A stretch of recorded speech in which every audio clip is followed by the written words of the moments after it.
Matapos ang kanyang hearing, agad sinalubong ng mga ahente ng NBI Organized and Transnational Crime Division ang kanilang target.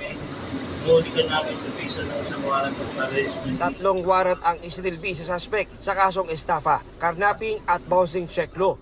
Yung modus nitong subject ay parang kinaibigan sila at pinag-invest sila sa isang catering service.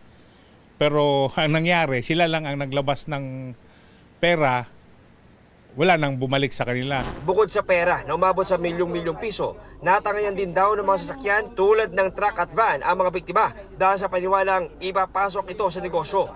Positibo siyang kinilala ng mga biktima. Nasira yung negosyo namin. Ako katulad ko, may pamilya ko, ang nanay ko may sakit. Yung mga kasamahan ko, nasaraduhan ng business nila. Nandyan ho na kami, nakapangutang kami sa tao. And at the same time, kami naman yung napapabarangay, kami yung nakakasuhan, nasasabihan ng kung ano-ano. So dahil po doon sa ginawa niya sa amin. Pero depensa ng suspect. Hindi po ibig sabihin na nanloko ka o nang scam ka kasi nakinabang po sila sa mga yan. Nahuli na rin siya dati, hindi umano. Noong 2016, nahuli na rin siya sa Rentangay. Marami na siyang previous cases.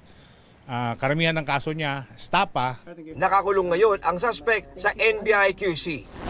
Ito ang unang balita. John Consulta para sa GMA Integrated News.